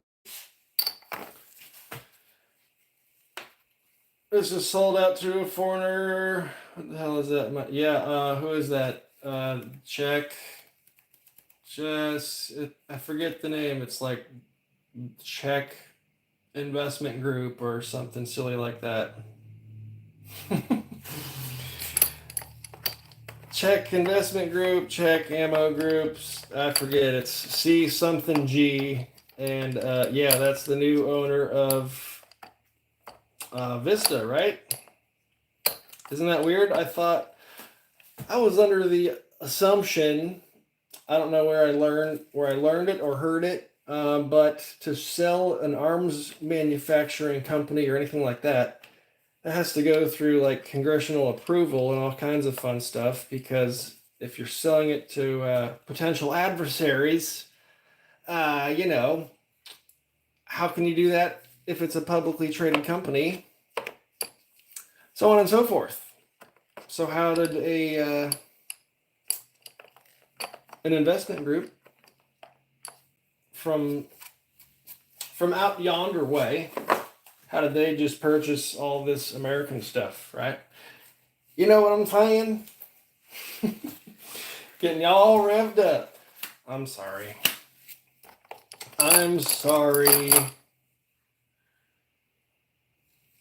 We can sit here and keep talking. I'm done loading for now, but I could go on for quite a while.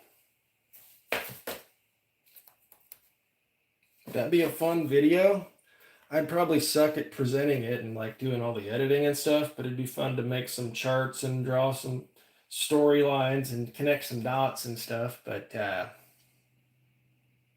don't know if I have the capabilities to put together such a presentation. You know? I don't know how well I could achieve that. I need to turn this off from cancel. No more auto trickle. Guess I can at least pick up my powder here while we're still going. Speaking of jokes there, I would watch it. Well, thanks. It would be cool. I have the idea in my head, but like I said, I don't want my stupid reloading channel to turn into politics. Because it makes me angry talking about politics all the time. Wouldn't it be cool if we could just like not have to worry about everything we love being destroyed? Wouldn't that be awesome? Wouldn't that be awesome? If we could just, you know, live our lives with our families and go to work and enjoy our jobs. And not to say that I don't enjoy my jobs or any of the jobs that I do, because I pick them. If I don't like a job, I can quit. But wouldn't it be great if we didn't have to worry about lots of stuff?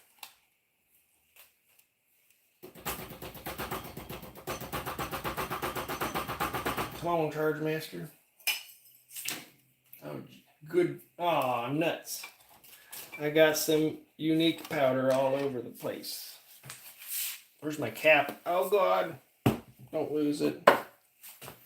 Yep, don't get too salty. Yeah, I just... Sometimes I got to ignore it because, yeah.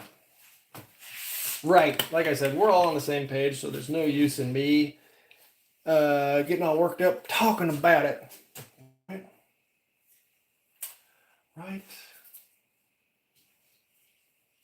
We all know what's going on. We all have the same... We all feel the same about it, right? Right. Sorry, if you can't see what I'm doing, I'm trying to empty this Charge Master, but I spilled some powder.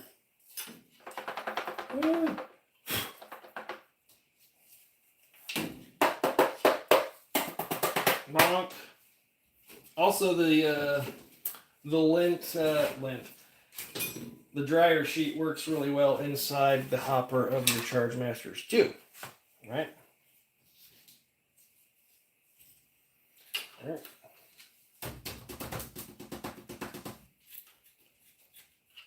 Okay, I think I got it all. I try not to leave it in there overnight if I'm not going to be loading anymore. So I'm done with this load. Got to empty the powder measure and put it back. However, if I'm in the middle of loading a bigger batch or coming back to it later, whatever, I don't mind leaving it.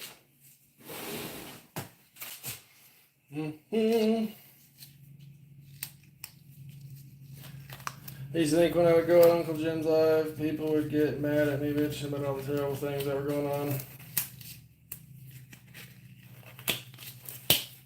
Yeah. I'd rather just talk about guns and freedom and shooting, and we can talk about economical powders or extruded powders or why we can't get powders anymore, and then just go in circles about it. Okay.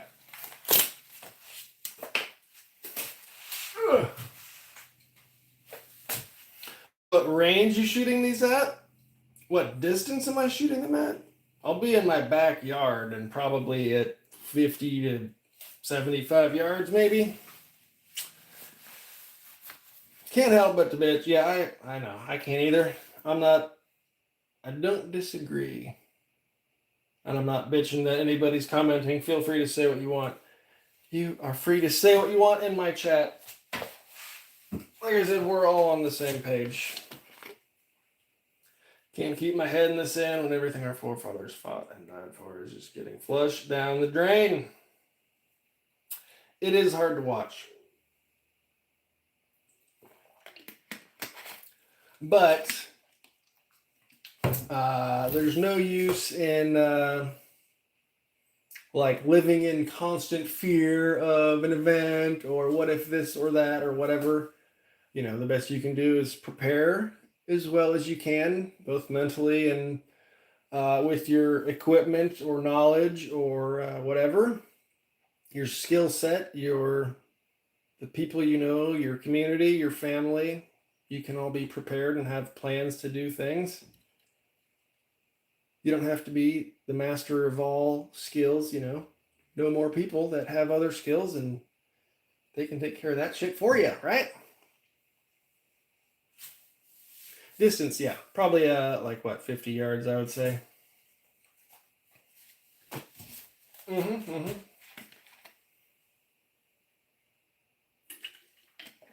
Yeah, 50 to 75, maybe even 100 offhand, or if I get my red dot, or yeah, there it is, red dot.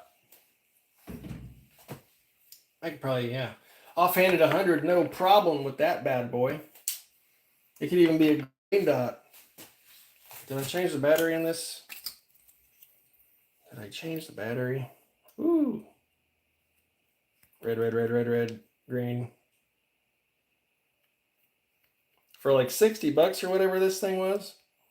Really not too bad. Although it's like the ugliest design, right? Some people like it. Not my favorite. I had one that was like this exact, probably the same Chinese factory, like 10 years ago. Had one from Amazon, 50 bucks. It lasted for a little while, but maybe this version of it will do better. All right.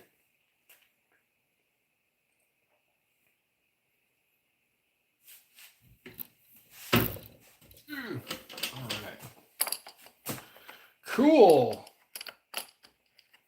I need to maybe run some of them over the chronograph, maybe try to shoot a group or so.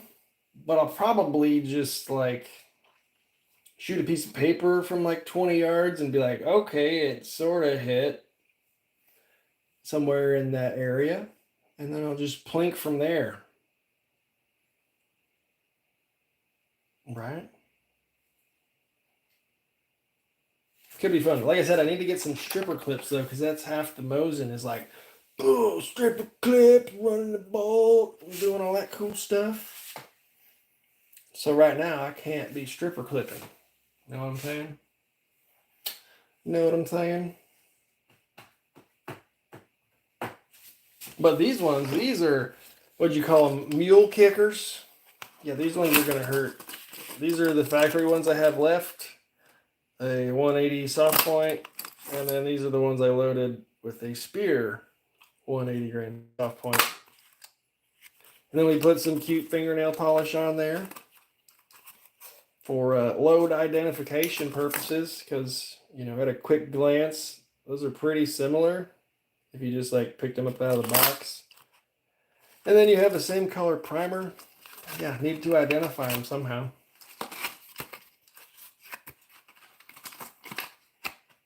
Come on, get in there. I shouldn't keep the load data down in there, but whatever. Alrighty, folks. Red means dead, you know? That could probably put some meat on the table. Ugh. Yes, sir. The SMBs are pretty good. I keep missing it on sale, but I've seen it for like $18 a box at a few places online. So I'm gonna try to score a few of those because I get the brass, right? Whereas this PPU brass was like 75 cents a piece. If I could get a full loaded piece of ammo with the brass for less than, well, right around $1 a piece, to me, that makes more sense, right? Woo! But anyways, most of the stuff online is like spam cans and corrosive and Berdan primed, so that's not useful to me at all, right? Now, see, I still have a couple rounds of old spam can ammo. See, nothing wrong with a good old spam can, but I gotta reload it, right? Although it's great to keep on hand, you know, you can have those couple hundred rounds for another 100 years or however old they already are. Wasn't this created back in, 1891? Was that the, well, it was probably created slightly before that, but the model, isn't it 1891?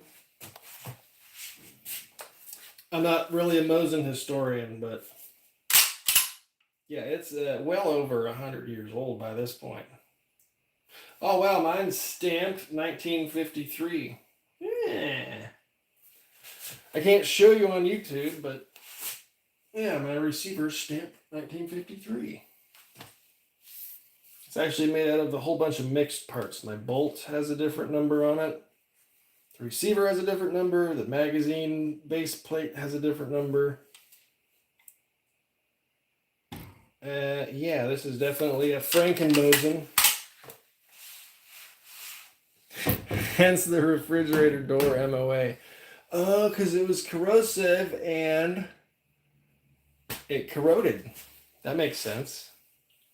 That makes sense. 14 unique. I don't need to note. Do I need to note the overall length? Okay. Because I always complain about how I'm bad about taking notes. And then I was just about to be lazy and not take a note. We are at approximately 2.740 OA ale. Wow. Yeah, there we go. The bore looks like the surface of Mars. That's actually impressive, sir. I'm not even mad, I'm impressed. No, that sucks. Could you, like, I don't know what the maximum pressure of the Mosin is, but yes, rebarrel. I was gonna say neck it up to like 338 or something and have a 338 Federal out of a Mosin case with the rim. Wouldn't that be silly? That might be freaking awesome. Ooh. Speaking of 338, I have this one bullet that came in my American reloading box. So wouldn't that be nasty? The 338 by 54R? Jesus. That's kind of nuts, actually. That'd be sweet. Nobody necks anything up, though, for their Wildcat. Everybody goes shorter. So we need to go 17 17 by 54R, right? We're going to hit 7,000 feet per second. 7,000 feet per second with the 17 by 54R. The 54R blackout. Oh, that'd be, you're talking like the new 338 arc or the 6.8 blackout? Yeah, that'd be like this tall. Boop. Little bitty arc. Or the 6.8 or 8.6 rather, sorry. 8.6 blackout. Is that what you're talking about? Because 8.6 is 338, right? I don't know. I'm not good at the conversion thing. I'm no good at the English to metrics. English. What's it actually called? The SAE, Industrial Standard or something? Super fast rifling for a 20 grain 17 cal. Man, that would be wicked hot. Wicked hot fast. And you just burn the barrel out as fast as it corroded, and you'd be back where you started. That could be funny. Someone had to have done that. Someone had to have made a 6.5 Mosin, because everybody 6.5s everything, right? Imperial. That's the word, imperial.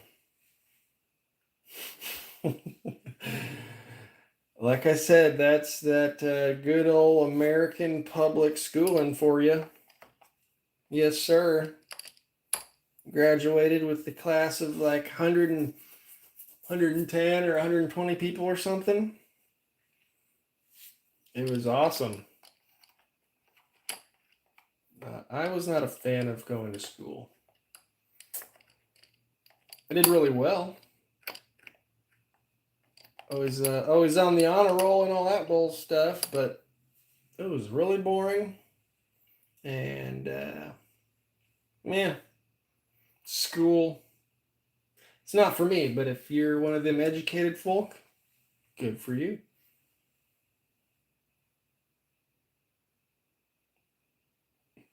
But yeah, somebody had to have 243'd the 54R, right?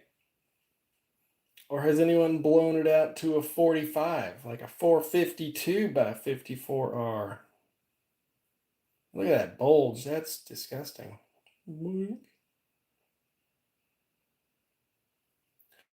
So let's pretend this is totally concentric, right? Like it is actually centered if you don't see the bulge. Does that mean that this brass is just this much thicker on that side of the neck and they need turned? Is that what this is indicative of? Not necessarily a concentricity issue? Because we do have the slight bulge all the way around. And then you come around here. And there must be more brass in that spot. Maybe? I've never turned my necks, but to me, that could be a possibility. Or I just suck at seating my bullets straight, and that's what happens is they bulge out to one side. I don't know, man. I don't know, man. But I'm going to get to shoot some of these tomorrow. That should be pretty fun. Like I said, it's going to be 75. It's going to be awesome. Probably going to pick up some sticks out of the yard. We had a nice storm come through a couple days ago, so it's just been a mud pit. I got to pick up some sticks and blow some leaves around. And then I'm probably going to do some shooting. That sounds like a mighty fine plan. Already went to the grocery store and did all my errands and crap today. So I think we're in business. We're in business.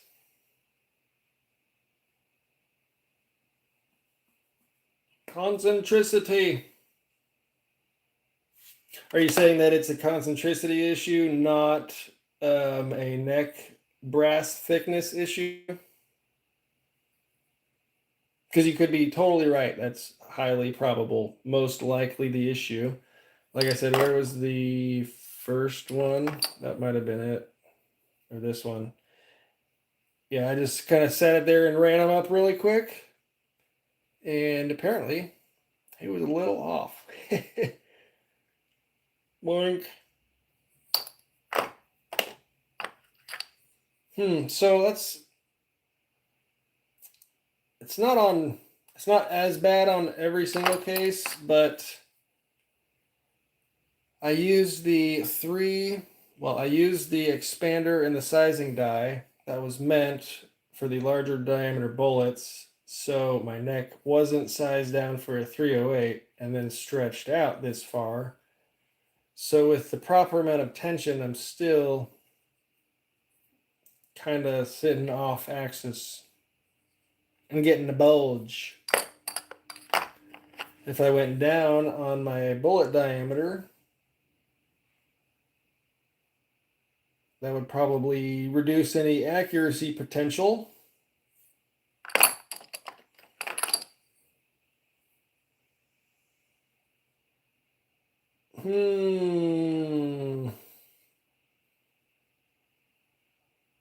Yeah, they're definitely not in there perfectly straight. Okay. This one looks good. Sorta. I don't know. I'm new here, dude. I don't know. I'm just trying to make things go bang. Seems to be in one spot. Yeah. Yeah, like I'm just picking them up at random out of the box here. And they're like this side's pretty much perfect, and then you come around and there it is. You can see it. Wah, wah, wah, wah, wah. But they chamber. So let me, you can't see on YouTube here, but yeah. If I can even, there we go. Yeah. So with no issues, it chambers and it's not, catching. So my bore, or at least that part of the chamber where the neck is, still has a little bit of wiggle room in it. So does that mean my chamber is potentially like freaking way blown out? Let me see how these jacketed ones look, because these are 310 diameter, but I think they go the length of the neck, so it's uniform.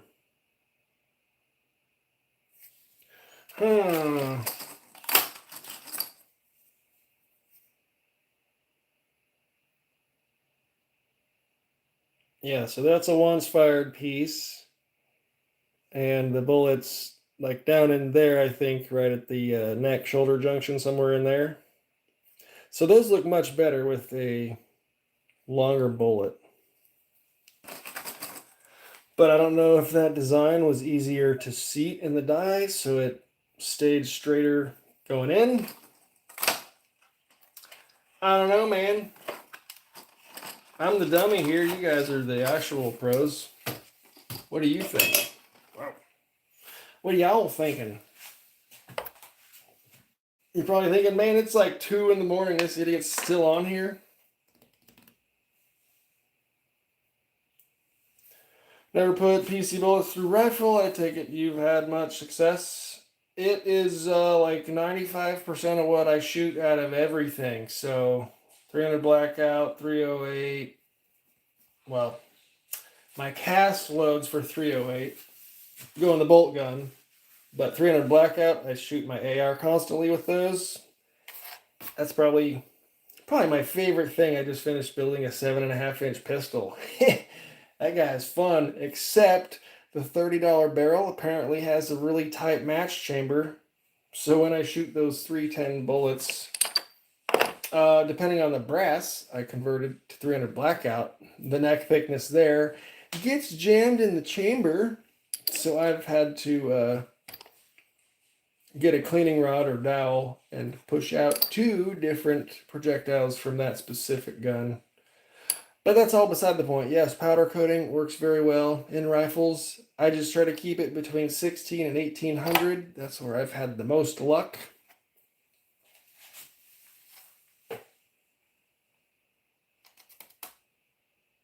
Yeah.